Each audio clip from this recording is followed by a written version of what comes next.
Nem sei o que estão falando. 1000 pessoas assistindo com a gente aqui, ó. Cara, que loucura. Olha, é fenômeno, né, Chupa cara? Potter, chupa Meneghetti, chupa todo mundo. Até o... Passou o Rica também. Foi Rica foi alto. Falando O Rick é a maior audiência de vocês, não é? Não, foi o Potter? Não, de Ah, tá, corte, de corte, sim. de corte, mais de milhão. de Mais de corte. teve corte, mais de milhão. Teve vários Reels assim no Instagram também. 1 milhão, 2 milhões. Mas falando do Rica, eu queria falar uma coisa do Rica. mete Que o ficha. Rica falou... Meu ídolo, o Rick. Não, pra mim... Foi tua referência, Pai, falou ali, né? total, monstro.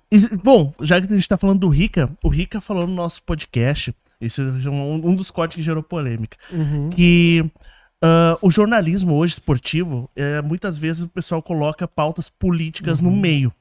Sem dúvida. Por que tu acha que o Neymar... tem hater no Brasil do tamanho que ele tem? Exato. O Neymar é um dos...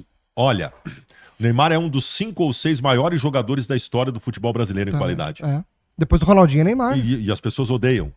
Por pauta política. Isso está estragando o jornalismo. E eu não tô, pelo amor de Deus, eu não tô me posicionando de lado nenhum.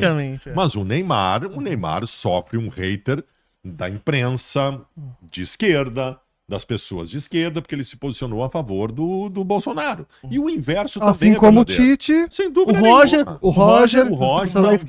também. O Roger, nos bastidores, o Roger acha que saiu do Grêmio em 2021 pelo seu posicionamento político. Porque tinham pessoas Eu não no duvido, conselho muita do Grêmio gente, que eram de direita e ficaram indignados com ele e tiraram ele de lá. A gente perguntou pro Denis Abraão, que teve aqui também, ele concorda com isso, que é um dos motivos do Roger ter saído. Dúvida nenhuma. Sem dúvida nenhuma. Isso é triste, né? É triste mais. Isso é triste. demais. Confundir as coisas. Isso é absolutamente triste. Ainda sobre o Rica, ele falou que um dos motivos do Renato nunca ser chamado pra seleção é por ele ser Pode ter ligado. certeza disso. Ele disse que é uma informação de dentro da CBF. Tem informação. Dúvida nenhuma. Porque o Neymar, que é o ídolo, que é o grande referência lá, ele não pode ter a referência e o técnico bolsonarista. Contra o governo. Contra o governo. Atual. Pode ter certeza disso. Yeah. Isso é impeditivo total. Pode ter certeza disso. Isso tá colocado e tá enraizado. Mas não tem nenhuma dúvida. O Rica tem razão. Só pra complementar ali, o comentário também que a gente tinha falado, que não é superchat, mas, pô, a gente tem que falar quando vem gente de fora e comenta coisas boas, né? O Arthur da Rosa... Deixa eu só ver que deu uma bugada aqui no mouse. Aqui, ó. O Arthur da Rosa Bergman falou o seguinte, ó. Só porque o Bagé está aí, já me inscrevi, já curti e torço agora pelo Papo Copeiro. Pô, Boa. brigadão demais, Arthur. Valeu, Arthur. Tamo junto demais, irmão. Valeu, Arthur. Brigadão mesmo. Deixa eu só... Felipão, eu vou ter que ir no banheiro rapidão. Tá. Fala aquela do Rica ali pra... Ah, tá. A gente tem... Tá, então tá. É o seguinte, Bagé, a gente trouxe aqui o Rica Perrone. Claro, tu já conhece Tá, muito bem. claro. E ele é a parte política da história. Ele falou que tu que trabalhou em todas as emissoras aí, não todas, mas grandes emissoras, ele falou que, assim, que hoje em dia existe muita pauta política em meio a jornalismo esportivo. Por exemplo, ele citou, o cara tá falando sobre o futebol e do nada alguém fala, o Casagrande fala, quem matou Marielle? Ele citou isso. Tu acredita que isso tá realmente rolando? Tu que trabalhou aí com várias emissoras. Tu diz aí. o quê? Mais de posicionamento? Botar política partidária no meio de Cara, pautas Tu quer ver uma parada que há 2 domingos atrás eu tava vindo da praia domingo final da noite com a minha mulher e tava meio arrastado assim o trânsito num determinado trecho. Eu liguei na Rádio Gaúcha porque a Gaúcha nisso é imbatível, né? Tá sempre atualizando tudo e tal.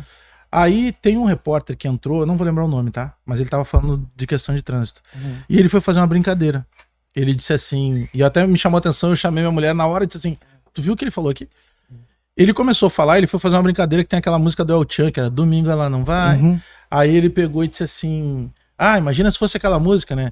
Domingo Ela Não Vai, ou, né, não só ela, né? Ele, né? Não podemos focar num gênero. Mas vocês entenderam a parada do cara? Mano, ele tá fazendo uma brincadeira e ele teve a preocupação de ter que explicar, porque senão daqui a pouco alguém ia reclamar que não pode mais ser Domingo Ela Não Vai, também tem que ser ele, tem que... Na boa, mano, cada um faz o que quer da sua vida. Mas olha a preocupação que o jornalista tem. E agora tu entendeu por que a gente disse que tem uma liberdade estando fora? Porque daí tu não tem essa amarra. Não tem essa marra. Porque cometer qualquer deslize pra um ou pra outro, pode ser que tu vai cometer estando lá mesmo. Mas lá tá um troço tão impregnado que o próprio... Cara, eu fiquei pensando, eu disse assim, a minha mulher se apavorou. Eu disse, tu entendeu agora o que eu te falava? É isso. Tu imagina o cara foi fazer uma brincadeira. Ficou pior, porque ele teve que explicar, ficou sem graça. Se ele só dissesse, pô, lembra aquela música da Tchan? Domingo ela não vai. Mas daí quando ele falou ela ou ele, né? Por favor, não vamos entrar na questão de gênero. Mano, desencana. Nesse nível. Eu acho que a galera até ia passar batido daquilo, né? Mas tu entendeu o que eu tô querendo dizer? É a preocupação. Alguns forçados, outros por própria ideologia. Isso que diz o Rica, e eu concordo com várias coisas do Rica e discordo de outras todas, mas justamente porque ele é um cara de posicionamento, né? Não dá pra negar. Ele é parecido contigo nisso. Ele não fica em cima do muro. Isso, exatamente. Ele também gosta muito de samba, ele é muito amigo dos caras do Sorriso Maroto e tal. Isso aí. Ele é muito cara do samba também. Inclusive a gente torce pela mesma escola de samba, ele também é mocidade. Então, mas aí tu pega, por exemplo, aquilo que eu citei aqui, pegando como exemplo o Neymar e o Casagrande. O Casagrande, antes do Neymar se posicionar para um lado político, ele não era tão atacado pelo Casagrande. E eu não tô dando razão pelo lado político que o Neymar, que eu tô dizendo, escolheu, fosse um ou fosse outro. Sim. Mas até ele não escolher, o tratamento era um. A partir do momento que ele escolheu, o tratamento foi outro. Então, se por acaso o candidato do Neymar fosse o outro, ele não sofresse tanta... Eu não tô defendendo o Neymar, transformando ele num anjo, entendeu? Sim. Só que a partir do momento que tu cobra posicionamento, tu tem que estar preparado para que o posicionamento do cara seja contrário àquele que tu esperava. E hoje muita coisa é marcada na paleta por isso. O Roger foi muito perseguido por ser de esquerda, de repente, pela torcida do Grêmio. O Renato E o Renato veio o lado do posto. Só que no Renato não fazia tanta diferença pelo tamanho do Renato. Entendeu? Porque o Renato, para o Grêmio, ele tem um tamanho diferente de qualquer outro ser humano. Sim. Então, por muitas vezes, os caras, o Renato é assim, o Renato diz o quê? Como o Roger, por exemplo, já é o cara que era... O Roger, ele era mais cuidadoso nas pautas para tratar. Aí os caras assim, então, mas como assim? Não pode misturar as coisas e tal. Na verdade pode, cara. Eu até tive essa conversa com o Roger em 22, quando ele tava ali na Série B, antes dele ser demitido. Teve um dia que deu uma polêmica, assim, de algo que ele falou também. E eu disse pra ele, eu tenho ótima relação com o Roger. Inclusive hoje, a gente continua falando e tal, mas eu fiquei puto quando ele foi lá. Normal. Acho que ele não precisava ter ido. Pois é. Mas enfim. Só que daí eu tava conversando com ele uma parada e eu disse assim, em 22, eu digo, cara, é que assim, ó, o torcedor, cara, o Grêmio tá jogando a Série B. Volta e meia toma uma pancada quando não espera tomar. O time é fraco. Cara, o torcedor não quer nada que apareça pra ele hoje que não seja algo relacionado ao time. Então o cara que gosta de ti também já vai passar a não gostar. E o cara que já não gostava, ele vai ficar mais azedo ainda. E hoje no Brasil tu vive uma polarização, né? Daqui a pouco tu... Cara, eu nunca me posicionei diretamente por um ou por outro. Sim. Ou por direita ou por esquerda. Tu tem um Mas lado. eu já fui chamado de direita, eu já fui chamado de esquerda. E às vezes por conotação de coisas que tu disse que não tinha nada a ver com política. Apenas um posicionamento determinado sobre uma outra coisa que não tem nada a ver com política. Já te julgam E o já cara, por causa de uma coisa. Entendi porque que tu tá dizendo isso. Inclusive na questão da minha árvore de Natal azul. Ué? Eu tô falando por ser gremista. E os caras levaram pro lado que eu era contra, por exemplo, o PT, ou contra o comunista. Juro pra ti. Eu recebi esse tipo de recado. É sacanagem. Eu digo, mano, é a minha casa, eu faço o que eu quiser. Pô, aí eu disse assim, eu lembro que teve um cara que eu mandei uma foto de um amigo meu que me mostrou a árvore de Natal dele que era dourada. Eu tá aí, esse aqui, o que é? Não, fode. Pô, é sacanagem. Tem, cara. Mas aí tu vai encontrar isso. Pega posicionamento. Hoje eu tava vendo no Twitter a Rosane de Oliveira, que é especializada em política da Zero Hora, né? Cara, ela botou um negócio lá. Eu não concordei muito com o que ela colocou, sabe? Acho que ela colocou justamente pra criar essa... Sobre Mas, o Trump cara, agora? Tinha a ver com o Trump. Tinha a tá. ver com o Trump. Cara, os comentários. Putz. Vai, os negros destruíram. Não, mas é porque se fosse o fulano. E aí os caras começam a lembrar. Vira o grupo da família, cara. Mas rende, né? Rende. Às vezes já criam Futebol, essa matéria pra isso. Futebol e política. Pô, rende muito. Vai render em qualquer lugar que botar. E o próprio Rica, que vocês citaram, ele é um cara com posicionamento de futebol e de política. Exato. Exatamente. Então não adianta, cara. Vai ter. O cara tem relevância. O cara tem uma audiência muito grande. Mas política tu nunca pensa em se envolver. Eu fui convidado umas 3, 4 vezes, até recentemente pra... Cara, não é minha praia. Não é minha praia. Sabe por quê? Eu tenho vários amigos que entraram na política, né? E alguns estão até entrando. É que tu faz várias causas, tu tá sempre envolvido com causas sociais inclusive as pessoas me procuram por causa disso. Mas olha só, tu vai conseguir potencializar muito mais o teu alcance. Mas quando tu entra lá dentro, não é tu que manda. Eu digo não, porque hoje eu consigo fazer de uma maneira limpa. É. Se eu for pela política, eu vou querer que aquele cara vote naquele partido. Hoje eu não preciso fazer isso. E mais, até quando eu vou entregar, as pessoas recebem de uma maneira diferente se eu estiver envolvido com um partido político. É verdade. Então, custa muito caro isso que a gente constrói dentro da comunidade para tu jogar fora por uma questão de partidária. Mas aí tu pega, por exemplo, como é que funciona... Eu comparo muito o Conselho Deliberativo dos clubes ao Congresso Nacional Brasileiro. Porque lá tem cara muito bem intencionado, outros nem tanto. Tem cara que tá só para aparecer, tem cara que tá só pra dizer que tem cara que quer realmente fazer carreira lá dentro, tem cara com boa intenção, tem cara que não. Só que, se tu pegar, por exemplo, tu tá começando a política, tá? Tá começando, pode ser... tem um grandão nosso aqui da mídia que vai ser candidato, tá? Agora Opa! Bem grande. Deputado? Inclusive citamos o nome dele em algum momento aqui. Olha só. Ou deputado federal ou senador. Sim. Opa, pra senador então, cara, é grande. Nós citamos ele aqui em algum momento. Mas vamos lá. Aí por exemplo, aí mesmo esse cara grandão, tá? Ele entrou. Aí ele entrou se posicionando a favor do copo. E os outros todos das garrafas lá. Mas ele prometeu pro povo dele que ele ia defender copo. Não, ele é contra a garrafa. Beleza, ele ganhou a eleição. Aí ele chega lá na bancada. Aí quando ele chegar na bancada, os caras começam a se olhar, vai daqui, vai de lá, vai daqui, vai de só. Tem votação importante agora, só que a gente vota pelas garrafas. Eles disseram, não, mas nessa eu tô fora porque eu sou copo. Senão não é mais. Nós, partido, a nossa bancada vai votar garrafa. Não, mas eu quero votar copo. Não, tu vai votar garrafa. E aí tem caras, eventualmente, que vão votar copo. Não, eu vou provar e votar copo. Ele vai cair. Já era. Ele vai acabar, ou ele vai... Por quê? Porque tem todo um sistema, todo um movimento que, cara, por que se criou o Centrão no Brasil? Porque chegou um momento que o cara disse, peraí, eu sou direita, mas tem um negócio ali que é interessante. Aí o cara, eu sou esquerda. Cara, é política, velho. O interesse da política não é o nosso.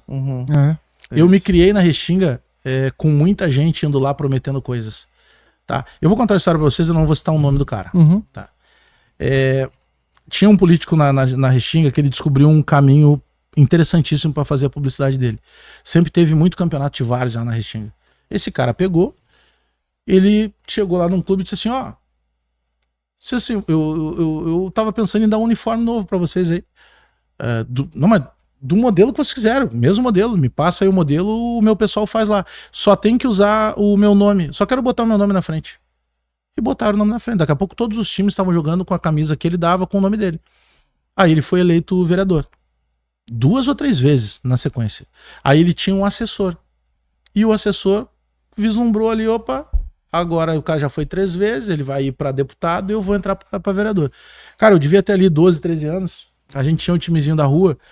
E aí esse cara foi candidato e eles nos prometeram que se a gente panfleteasse o dia inteiro, a gente ia ganhar um X e um refri no horário do almoço, e nós ganharíamos a gente chamava terno, um terno de camisa, calção, camisa de goleiro e meia, para 15 uniformes. Pô, na época era sonho. Imagina. Juro pra vocês, a gente trabalhou o dia inteiro, ganhou o X e o refri. No final do dia, a gente foi lá pra pegar o uniforme.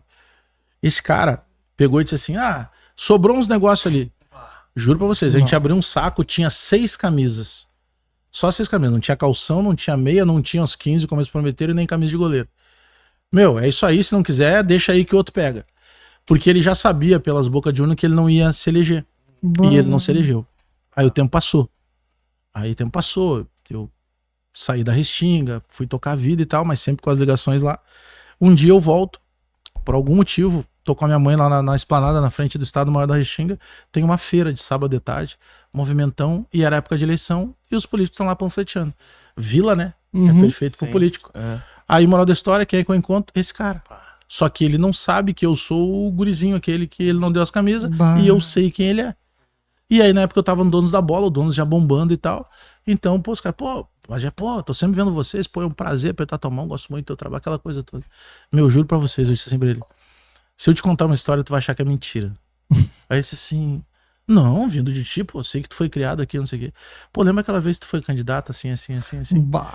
Eu era um dos meninos que vocês não entregaram as camisetas. Como assim não entregaram as camisetas? Não, peraí, o fulano trama essas. Não. Tu tava. Eu expliquei pra ele. Não foi o fulano, foi o senhor. Mas não tem problema nenhum, porque na verdade ali já foi uma lição. E mais, ali eu tive o pior exemplo possível da política. E eu carrego ele até hoje. Eu voto em pessoas que eu confio, mas se essa pessoa não me entregar, eu sei que faz parte, porque eu, com criança, não me deram as camisas. E a gente levou as 5 camisas. Eu acho que os guris devem ter até hoje lá. Cara, ficou um clima de merda, o cara não sabia o que dizer. E eu continuei com a minha mãe. Pra mim foi legal, porque me deram a oportunidade de falar aquilo. Eu nem pensava que um dia eu fosse encontrar ele e pudesse dizer isso. E aí uniu o útil ao agradável, porque na época a gente já tava com uma boa evidência ali, as pessoas já me conheciam. E aí do nada se apresenta aquela mão. E eu sabia quem ele era. Cara, ele nunca mudou, ele era a mesma cara assim de sempre. Não vou dizer o nome porque não vem ao caso, né? Mas é grande na política hoje? Aqui não, ele nunca se elegeu. Ele sempre ficou na volta ali. Aí, porque daí o cara faz uma quantidade boa de votos, aí faltando 6 meses para terminar o mandato do vereador, ele tinha feito bom, o cara assume a secretaria, vão lá e buscam ele, mas tá sempre na volta. Sim. Sempre na volta. Então, cara, e eu nunca mais esqueci isso, cara. Eu sempre guardei isso, a minha visão da política é essa. E toda vez que algumas pessoas vieram me convidar, recentemente teve um partido que eu ainda disse, cara, não tenho porquê. Eles disseram, pô, me dá a chance, eu vou mudar a tua ideia. Tá, a gente vai tomar um café por educação, mas tu já sabe a minha posição. E aí ele batia muito nessa tecla. Eu contei essa história de novo. Não, mas nem todo mundo é assim. Eu disse, não, cara, mas eu não. Eu tenho vários amigos na política, vários, e pessoas muito sérias. Mas, cara, eu não me vejo na política.